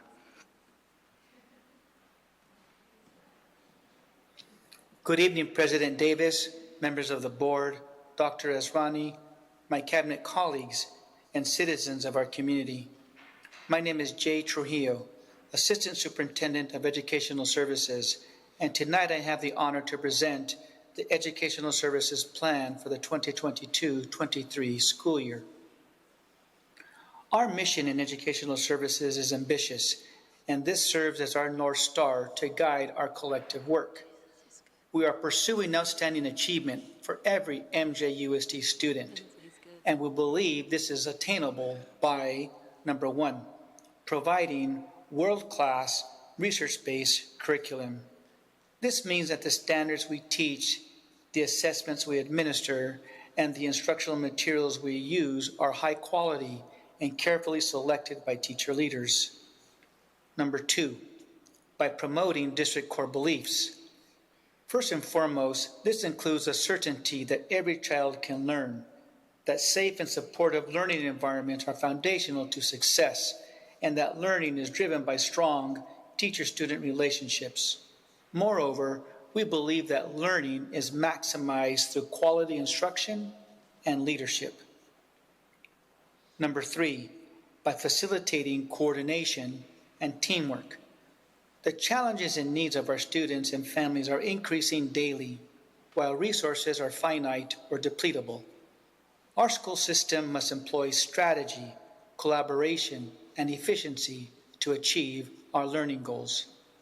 And finally, number four, there is no question that our staff is working hard, but is everyone having the same impact? Are some practices or strategies having greater success than others? If so, which strategies, where, and why? These are important questions to ask, and data analysis can help us to know and improve. Educational Services has 4 initiatives which are directly aligned to Goal 1 of the strategic plan, which is to develop a graduate profile. The other 3 are continuing the work already started. These 4 focus areas fall under the broad categories of literacy, school culture, wellness, and a vision for students' futures. Literacy is a fundamental life skill we must develop for all of our students. Our world is one of words, spoken, read, sung, displayed. Language is everywhere, and their research is clear. If children cannot read proficiently by the end of 3rd grade, they face impossible barriers to learning in the grades that follow, when students must read to learn. This coordinated district initiative is new, though the pursuit of literacy is not. Positive Behavioral Intervention and Support, or PBIS for short, ensures that every student and staff member has a safe, welcoming, and an effective learning environment. This initiative is not new, nor is our collective work around PBIS. For example, a total of 10 of our schools have already received statewide recognition for their PBIS accomplishments, going back 7 years. 3 of our schools have earned recognition 2 or 3 times. Social emotional learning simply acknowledges that the students who enter our classrooms have life experiences that can either enhance their learning journey or challenge it. Rather than leave this to chance, our goal is to address the needs of the whole child by providing the support they need when they need it. This goal is not new, but we strive for greater impact. Importantly, this also means that we must be aware and responsive to the needs of our staff. Happy and healthy adults make for happier and healthier students. Success in today's workforce, the military, or college requires knowledge, skills, and competencies that go beyond reading, writing, and math. Critical thinking and problem solving, collaboration and teamwork, initiative and adaptability. These qualities and more come by way of high-quality career technical education programs and effective college preparation. Multiple departments within Educational Services will work closely with school leaders and teachers to achieve the results we desire. Key actions will include, but are not limited to, the examples you see here. Under TK3 literacy, our plan will address careful diagnosis of student needs, explicit instruction, close monitoring, and intervention. Under PBIS, elements like training, Data analysis, goal setting, and school recognition will be prioritized. Social emotional learning will include high-quality curriculum, responsive school counseling, and Tier 2 and 3 interventions for students who need them. Our college and career efforts will involve partner agencies to expand work-based learning for students, leadership development, and dual enrollment. We are also building our Avid and Honors program to support advanced placement success in high school.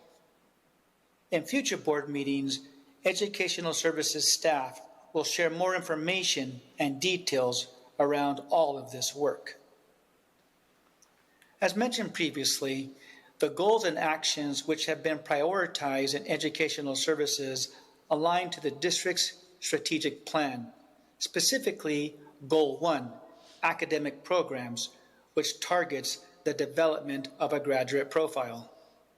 A key action for this goal in the strategic plan is to focus on high-quality first instruction and literacy in all grades. This is precisely the work occurring in our TK3 literacy plan. This is just one example of the alignment between our work in Ed Services and the strategic plan, but there are many more. The Educational Services umbrella is quite broad and comprises a wide range of activities, programs, and staff. Everything from our after-school programs to preschool, to our English Learner Master Plan to special education. If it involves teaching and learning, we are proud to say that Educational Services takes the lead. To close, I want to emphasize that every student and every school or classroom matters. It matters every day. We believe that high-quality teaching, learning, and leadership will level the playing field for all students, regardless of neighborhood, economic or language status, origin or nationality. We believe that together we can, or as we say it in Spanish, sí se puede. Thank you. Thank you.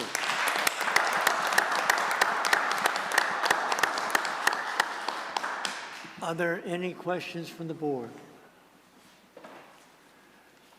Thank you. I left you speechless, I see. Thank you very nice. Thank you very much. Thank you very much. So now we're going to updates by department. Business services. I don't know how to do that. Oh, there we go. Thank you. I just have a few updates this evening. First, I'd like to invite you all to the Arboga expansion ribbon cutting. We're holding that November 2nd at 4:30 in the new multipurpose building. We'll have some refreshments and some fun little things going on and a tour of the campus. Also in our fiscal services department, they've been busy doing COVID and categorical and grant program reporting.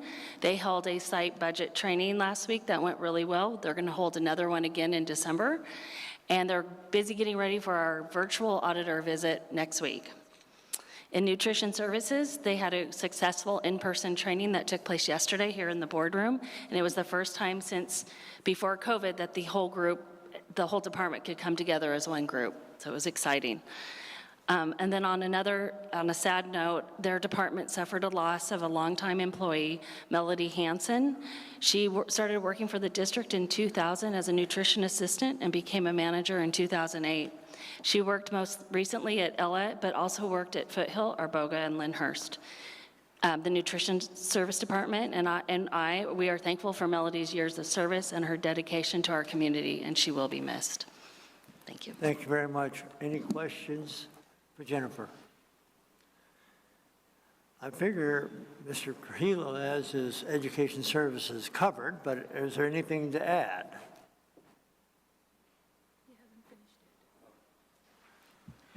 I held the floor long enough this evening. I'm going to cede my time to the distinguished gentleman from Personnel.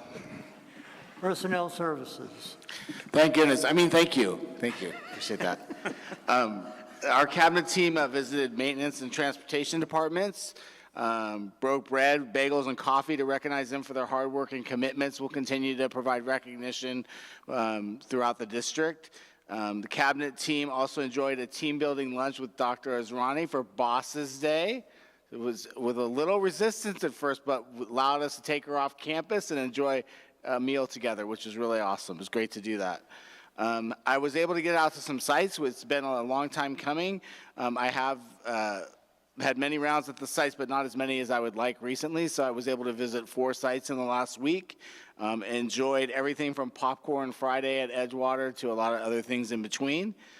We've been working closely with the Yuba County Office of Education staff and our special education staff regarding the transfer of the preschool special education programs for next year.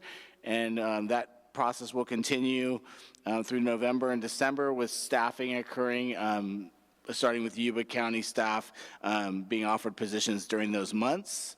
We also have launched and are really excited for our Teacher Pathways program of support to new teachers. You'll hear more about that in our department presentation next week.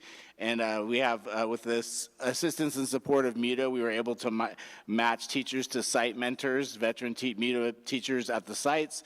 And we also have some pathway coaches right now that are supporting teachers with observations and modules throughout the day and after school.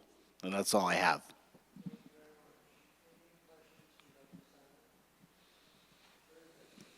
Very good, Dr. Simon, thank you. Technology? Not a whole lot tonight. One is, though, I can say we've been continuing the theme of safety and had quite a few meetings recently working with Zach Pless to go over not just the physical safety, but the processes of what happens during events and making sure that we've really got those identified both at the district level all the way down to the site level. It's very important to us and a key to us that the district provides as much support as possible from here to the school sites that are going through it to make it so that they can focus on their sites. We've done that in the past, and Dr. Azrani has been working and meeting with myself and Zach and Cabinet to continue that process and make sure we really identify that and get that particular thing clear. We are in the process right now of adding and replacing some of the wireless access points you see. There's one up in the corner right there. I love it because the mount for that particular access point was actually made out of the Lyndhurst High metal shop. They did that throughout the district. We are replacing them though, and this time we're actually replacing them with 3D printed mounts from 3D printers at both of our high schools. So there's that, and then lastly, I am putting back, it's been about 5 years, but I'm bringing back the Technology Advisory Committee, and we'll be meeting quarterly starting in November. And if there is any board member who would be interested in joining me, please let me know, and I'll make sure to add you to the list. So that's what I have. Thank you very much. Dr. Azrani? Well, as you can hear, look at the team, right? Surround yourself with the best, and the work just becomes the best. I'm so proud and humbled to have such an excellent cabinet that just keeps me straight and narrow. And yes, they had to bully me to go out for lunch, but I thought it was my job to treat them, not the other way around, so I owe them lunch. So I'd like to say that the past weekend, yes, Mr. Davis had the honor to go with you to the rededication ceremony out in Arboga, and it was such a wonderful event. And I must say that a year and a half ago, Mr. Rasmussen, you took me there and you showed me that wonderful memorial. And if you haven't seen it, I urge you to go out and see it. And I'll be challenging our high school principals and working with Ms. Stratton, our director of curriculum, that this history in our own backyard should really be part of U.S. history junior field trip. So we need to fund that and make sure juniors go out there and really see history in reality that's in our own backyard, right? So I think we just need to make absolutely sure that we can make that happen. And I also want to give a shout out to the Lyndhurst students who were there and kind of helping everybody there. That was wonderful to see. And we did have Lyndhurst counselor there, and we had a lot of members in the community. It was a great event. So I think it was wonderful to be part of that. And then also last week, we heard comments from Lyndhurst at this very board meeting, or 2 weeks ago, about the safety issues and issues at the schools. And I just must acknowledge that it's their reality and it's a concern they brought to us. So we did what we hope we do, is we go to action, right? There's no point talking about it. We need to talk about what is it we need to do. So we invited Yuba County Sheriff Anderson was there. We had Yuba County Superintendent. We also had Mr. Fura, Seth Fura, a supervisor for the school district. We had my entire team. I had my PIO there, excellent job. She's very good in kind of getting us together. And principals from Lyndhurst, Johnson Park, and Yuba Gardens. And we started off with a conversation that the community needs to understand that as school district, we have a responsibility of making our schools safe. Absolutely. But we also have a collective responsibility of owning our schools. In other words, these are the schools in the community. They belong to the community. They belong to the children and families. So everybody needs to take ownership to bring the best out in our schools. And as you heard today, look at the programs we have. We just need to do a better job. And I see my PIO there taking frantic notes, because for the first time, we are hearing a lot of things. So we just want to make sure we are taking care and promoting our schools and continue to do what's right. But I want to end with a note with a beautiful comment that principal at Marysville High School just made. You asked him a question, do you feel safe? And I think as a leader of the school, to be able to stand here and confidently say, yes, is a big thing, because I believe our schools are safe, and I believe we do everything we can to keep our schools safe. We just have to do a little better job of making sure if there are any gaps in it, we've got to address them. And I think that's what we've started doing. I want to give a big shout out to Brian, to Zach, to the whole cabinet, and especially to Brian and Zach. They've been spending hours with me trying to look at what the safety plan looks like. And then Doug Trower at the back, who's been walking around, looking at the fencing, looking at the ingress, egress, and trying to help us with that. So thank you, everybody. Together, I think we can do what we need to make our schools wonderful. They're already doing such a good job. I'm so proud of them. Thank you. Thank you. Any questions for the superintendent?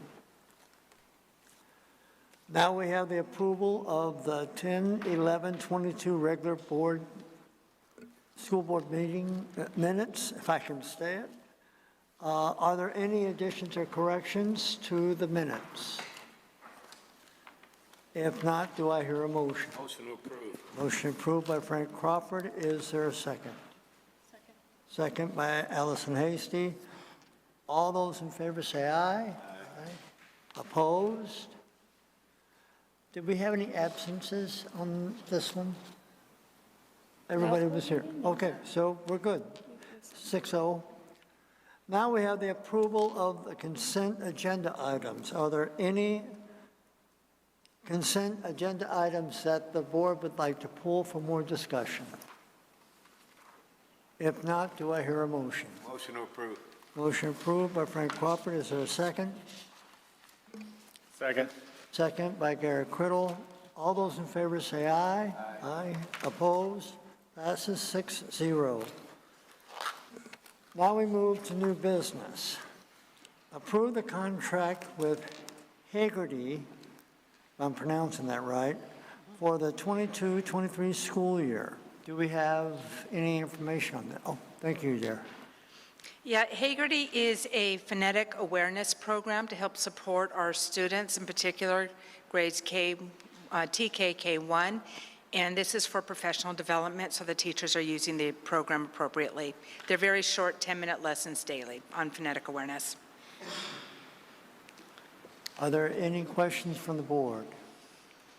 If not, do I hear a motion? Motion approved. Motion approved by Frank Crawford. Is there a second? Second by Garrett Criddle. All those in favor say aye. Aye. Opposed? Passes 6-0. 6-0. Now we have 17.1, approve the 2022-23 salary schedule for Air Force Junior Reserve Office Training Corps, AFJROTC, New Cadet Orientation NCO, Para-Educator. Yes, so good evening. Our current salary schedule doesn't align with the minimum instructor pay or paraeducator pay that is required per our agreement with AFJ ROTC. So we had to, the salary schedule previously had one hourly rate across, the same hourly rate across the entire schedule. So every year we're running into a problem with the minimum instructor pay not being a finding and an audit of the program, and we want to keep our ROTC alive and well, and so we want to make sure our minimum instructor pay aligns to what the ROTC's requirements are. So this would put that in line with the requirements and allow us to replace that paraeducator at the appropriate salary level. Can you tell us what that increase will be? Sure. So, so the total cost is $78,339 with statutory benefits, but the increase, it's an increased cost of $16,946 annually. Thank you. You're welcome. Any questions for Dr. Simon? If not, do I hear a motion? Motion approved. Motion approved by Frank Crawford. Is there a second? Second by Allison Hasty. All those in favor say aye. Aye. Opposed? Passes 6-0. We have one public comment. Sandra Muniz. Thanks for waiting so long. All good. Good evening, everyone. Today I want to share with you the story of a 9-year-old little girl who was new to this country and also to the Linda Oliver's community 19 years ago. A little girl who struggled to learn a new language, communicate with people around her, and adapt to a new environment. This same little girl was someone who was full of dreams, aspirations, and ready to overcome any obstacles presented to her. This little girl grew up in a low socioeconomic household, helped translate for her family since a young age, and saw how hard her family worked to help keep a roof over her head and also food on the table. The sacrifice of her family and her motivation to persevere were present at all times, helping her work hard in school, seeing education as a path towards a brighter future, and being first-generation college student and not knowing exactly what to do, and the extreme benefit for us to receive support, guidance, and helping achieve her dreams. The story of this little girl is the story about me growing up in this community. A little girl who had big dreams, and with the support of many people along the way, she was able to attend UC Berkeley on multiple scholarships and cover all costs. Education is the main elevator out of poverty for our community, and it is more important than ever for that elevator to not read out of order. I'm sharing this with you as a person who, before even graduating from Lyndhurst, I knew I wanted to be back and be able to teach and help other ones in our community reach their full potential and their aspirations in life.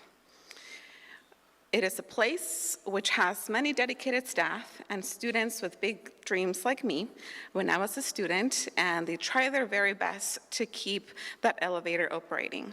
It is a place that should be a safe space for our students to come every day, be able to continue their learning and supporting their future goals.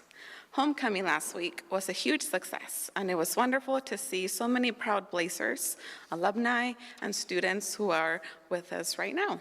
Updating and expanding our facilities will be a huge contribution for supporting our students. It would be great for our students to be able to have an updated stadium, a second gym to be able to support recreational activities for our students, just to name a few things. Our students deserve to have opportunities, programs, and the ability to feel safe and supported. School is the second home, for many their first home, and the ability to feel safe and supported is key for us to continue. School, providing additional programs to expand their learning and curiosity is key. Supporting programs like AVID, AP, CTE, and more will help our students on multiple levels. The possibility of even of a 7-period day to support these programs and expand on their learning and their success. I hope that by hearing today my story and why I teach at Lyndhurst, it explains why I advocate for our students and our schools and our communities, and why they deserve to have the opportunity to better support their dreams and aspirations. Thank you. Thank you very much. We are adjourned.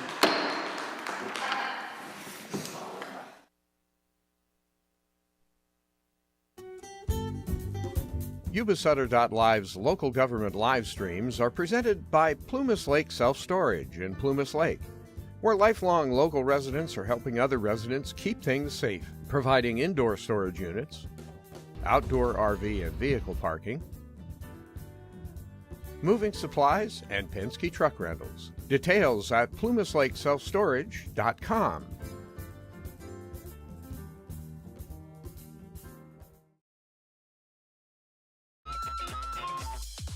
Skip's Marysville Music Cafe, with lessons, in person and personalized. Instruments including guitars and amps, horns, strings for instruments, and a myriad of music and sound equipment. Skip's Marysville Music Cafe.